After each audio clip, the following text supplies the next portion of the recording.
Usually, before I go shaking my tits for the press, I like to go see how the professionals do it.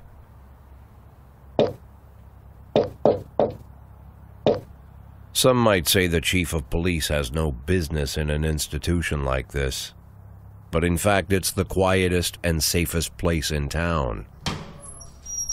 You won't run into any reporters, nobody gets into any fights, nobody drinks too much, nobody even raises their voice.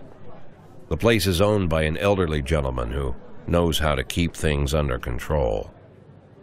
That's why I never invite my friends here. I wanted to make an exception for my 60th birthday, but most of my colleagues are young enough to be my sons, and they'd rather just hire prostitutes. Why stare at some boobs when you can take the whole package for yourself? But there's none of that in our club. Even looking too long is considered indecent. You can get an occasional glimpse, like by accident. The rest of the time you just pretend that you're immersed in conversation, or just come by for a drink. Doesn't mean these gentlemen wouldn't want their bald heads smothered in tits. It's just that nobody says it out loud. My younger colleagues might call it hypocrisy, but I call it the good old-fashioned manners. Good manners and leave the rest unsaid. She agrees to unbutton her blouse, and we agree not to pay too much attention. The girls are on a quiet prowl, too. They're looking for a way out of their cramped rooms. Maybe make friends with some wealthy patron with a pacemaker and dentures. Everybody wants something. But we have to control ourselves, or we'll all turn into libertines and prostitutes. Hell, if there weren't any rules, I'd be belching and farting, jumping up on the table, arms held high, yelling, "Shake it, baby!"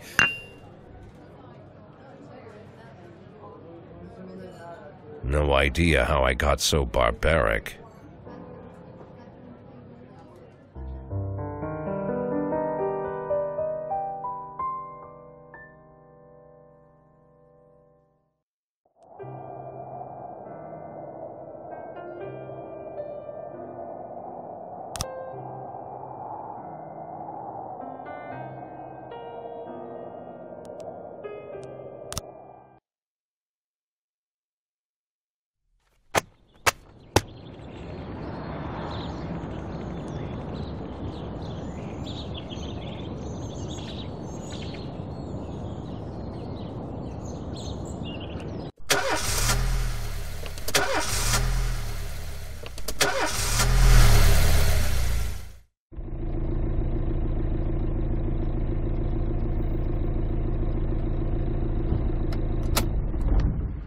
When I was a kid, my father sometimes told me at bedtime that if I closed my eyes and didn't open them for a long time, all the demons would blow away.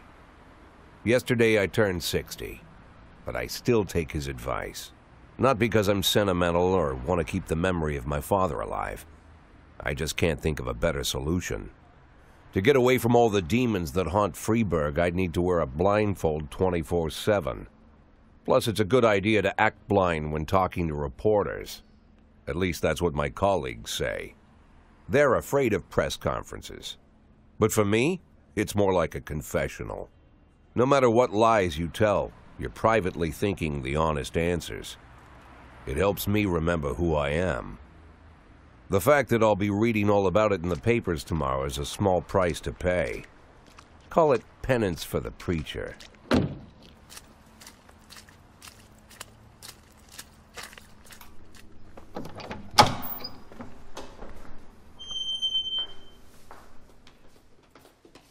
This is the first time I'm afraid of those answers my mind has given me.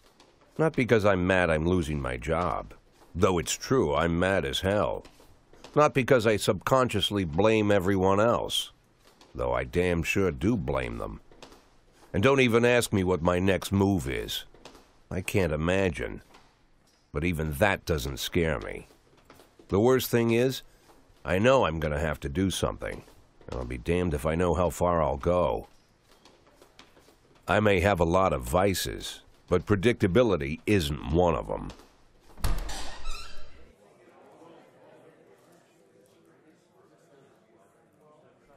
I learned a long time ago how to drive away the swarming demons. But what do you do when they're trying to rip your soul from your skin? Shutting my eyes tight as I can. The best solution remains the same. Play blind. I just hope the reporters think I was blinded by the camera flash.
How's the back today, Mr. Boyd? Same as usual. How did the press conference go? You can read about it in the newspapers tomorrow. Don't let anyone in. Even Mr. Kendrick? Especially Mr. Kendrick.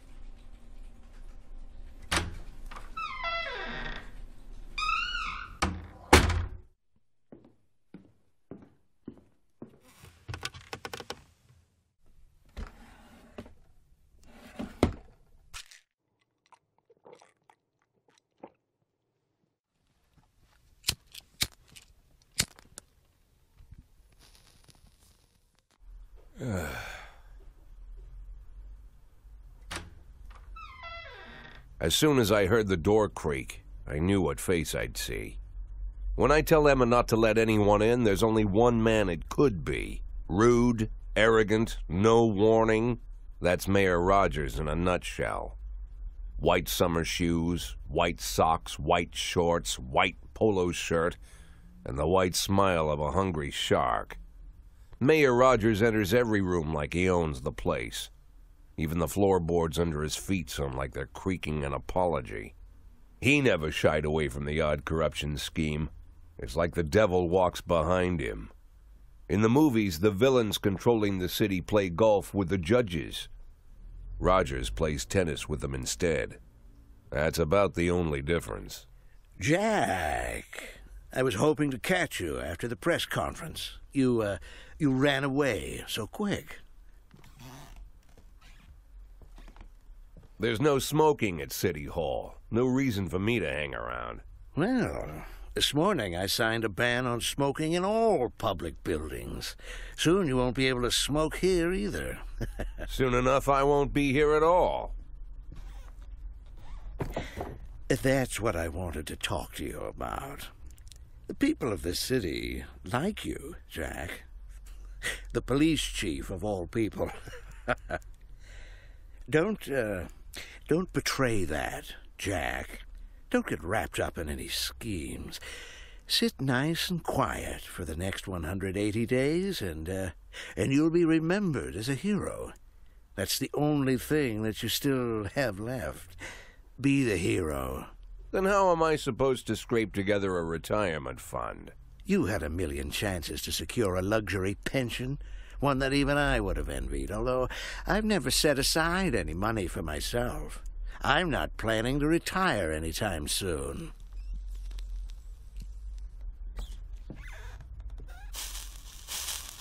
180 days of quiet, Jack. That's all I need. I don't have any problems with you, and you won't have any problems with me. I have a new assistant, Troy Starr.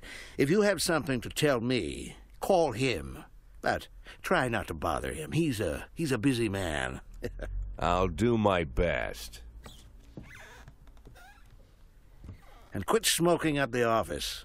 One of my friends will be using it soon.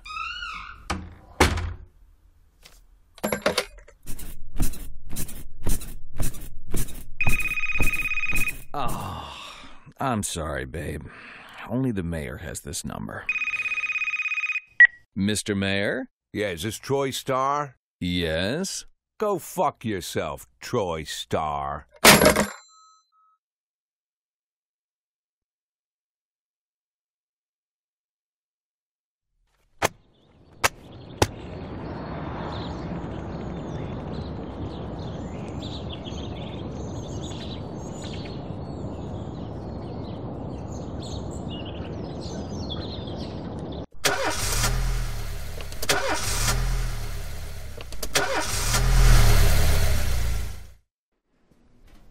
Cops don't use the police station cafeteria anymore. There's some kind of stigma against sitting shoulder to shoulder with your partners. Everybody just takes snacks from the machines or grabs a meal and hammers it down in the corner like a vulture on a corpse. The main thing? Don't look into anyone's eyes. Could be construed as an invitation to sit together.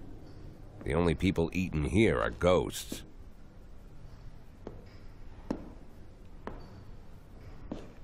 My deputy, Francis Kendrick, he recently became one of those ghosts, the subject of one of the most devastating corruption scandals in the history of Freeburg. No evidence to support the accusations, but everyone knows Kendrick's days are numbered. I need that file I asked for. Needs to be ready tonight. Francis didn't say anything, but I understood. Ghosts aren't supposed to talk. Besides, I got a feeling he was already finished.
in progress.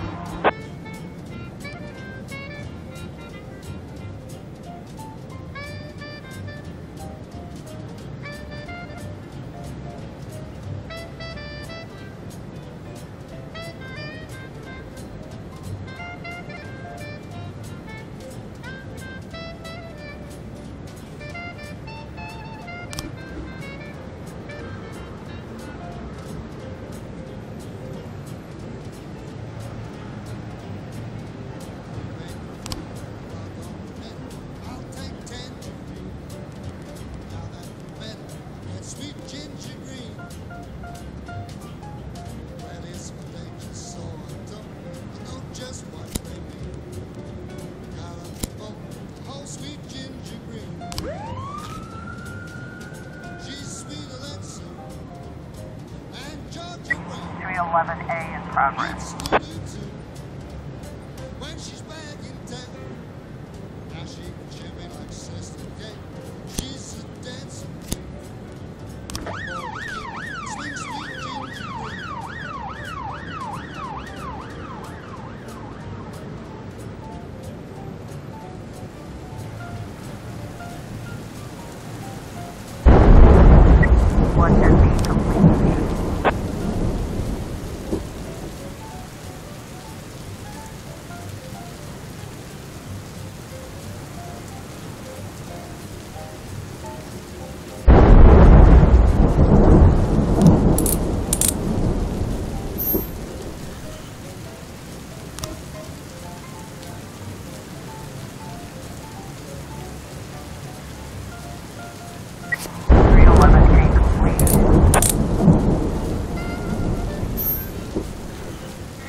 Testing in progress. 311A in progress.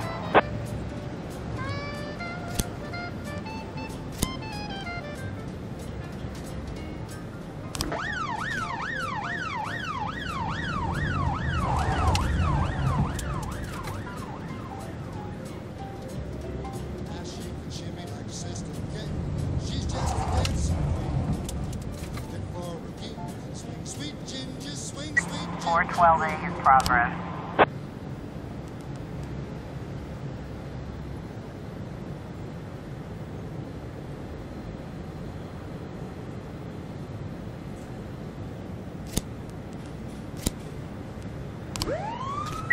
.311A complete.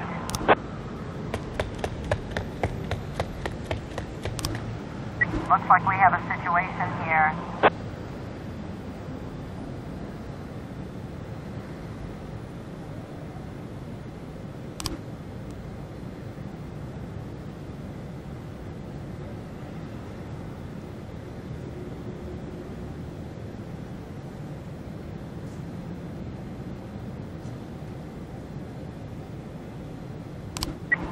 Testing completion.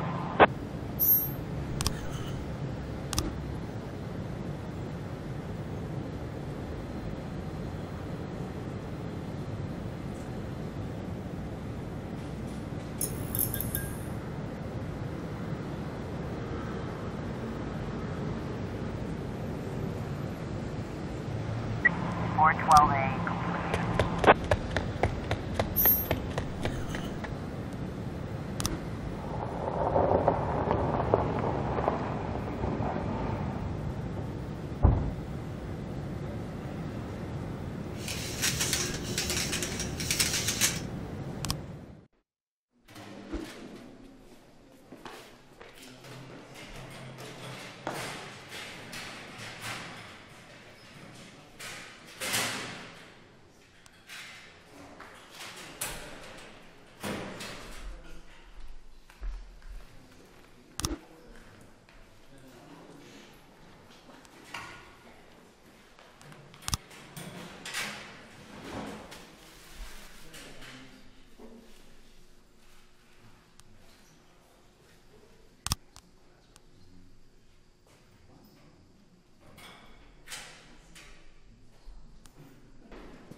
Used to be, when I asked Kendrick to stay late at the office, he liked to grumble and crack wise.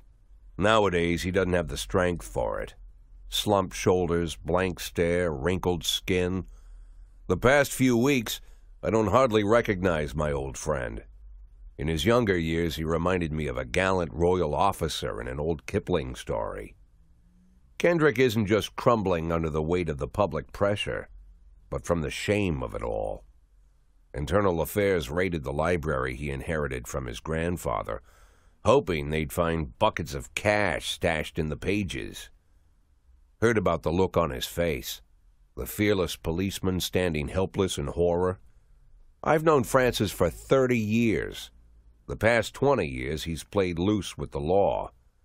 And I know that at a certain point every stolen dollar brings more misery than anything else. Probably sounds crazy, but I sympathize with the guy. What can I do? Your friends are your friends, and these are the waters we swim in. Called all of the people on that list today. Now they know you're in business, so you could get a call from any of them. You don't need to worry about any of them. I've cleared them all. And what kind of business are we talking here? It's nothing too serious, just like you asked. Should be just a few small favors. Payments will vary depending on the situation and who you're dealing with. How much are you looking to earn? $500,000. $500,000? Why not a whole million? Because everybody wants to take $1 million. Figured I'd try something different. $500,000 in 180 days? Well, you could earn it all above board if you netted all the big fish and hit all your bonuses. Never knew you for a fisherman. Well, you never got into my business, and I'm not trying to get into yours. But be careful about bringing in any other cops. Sooner or later, they'll put the finger on you. And one more thing, Jack. I remember what you said, but I should probably add one more name to that list. Christopher Sand. Sand. Christopher G. Sand. Everyone knows the name, but few could tell you who he is. The old man stays away from the spotlight. Always wears old-fashioned jeans and knitted sweaters. Gives to charity. Rarely attends social events. An avid hunter, I hear. Even dabbles in poetry. You'd never guess he's the head of the oldest and most powerful gang in the city. Goes back as far as his great-grandfather. And Sand is strict about following the old rules. He rarely involves himself in commonplace murders and robberies. Hardly needs to intimidate anyone to get his point across. The people who work for him each have their sphere. They provide protection where needed, even work with the authorities when they want to make a deal. Meanwhile, Sand pulls the strings without getting his hands dirty. People sometimes mistake his quiet approach. A couple years ago, an arms dealer decided to expand its business without asking permission, and his whole family paid the price. In 4 weeks, Sand killed 31 people. Old men, women, even a few teenagers. And Sand's people made sure every paper reported it.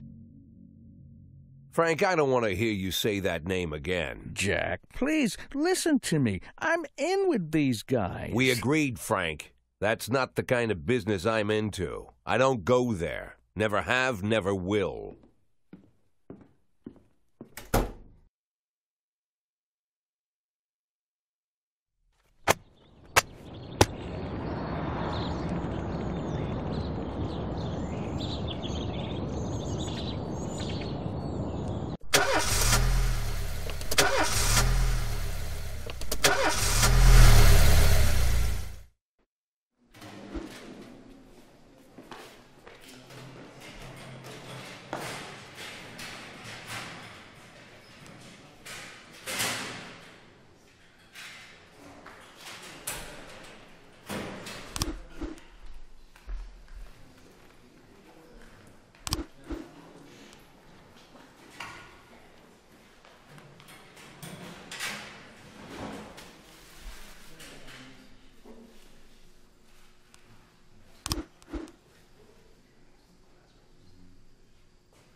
11 in progress.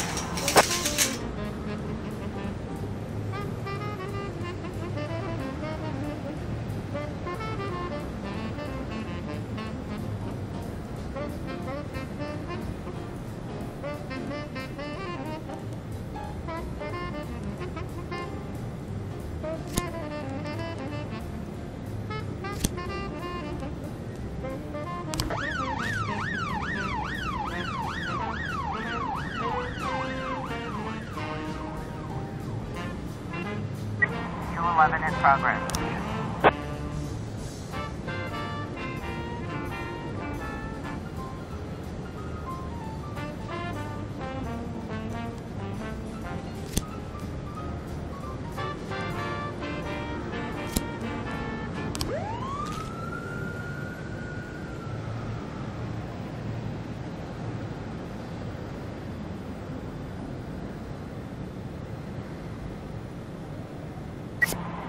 Complete.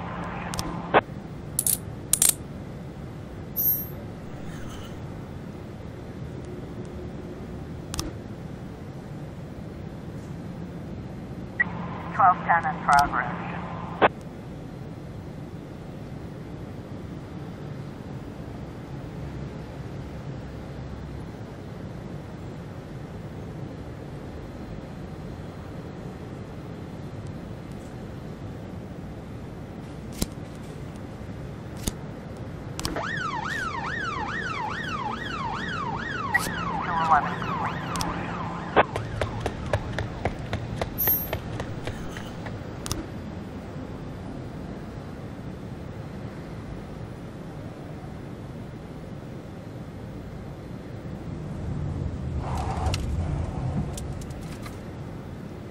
.1210 complete.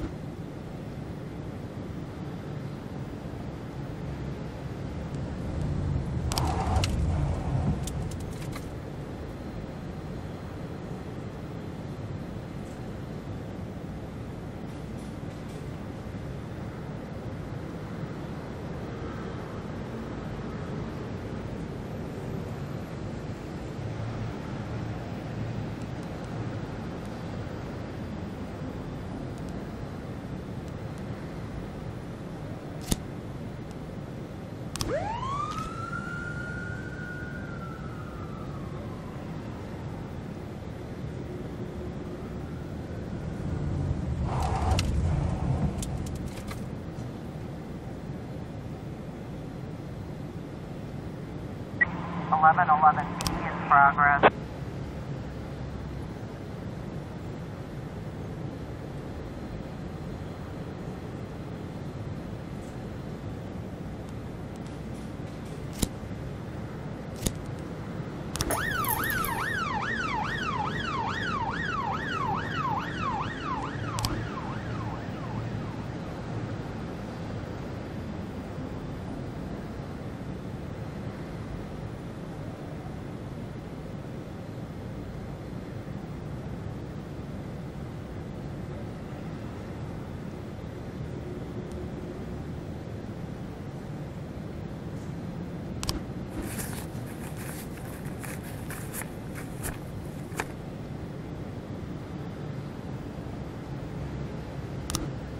Floor 11 in progress.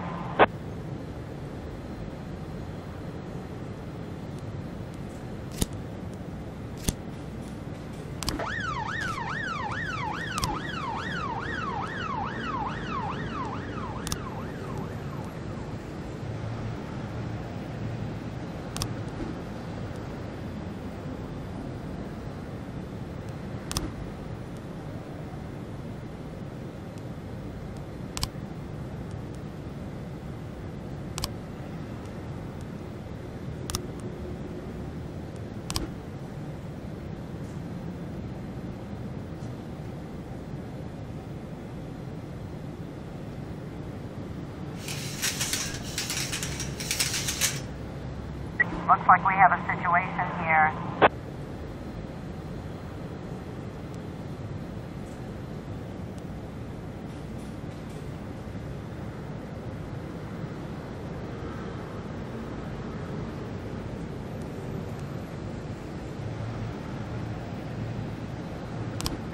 Eleven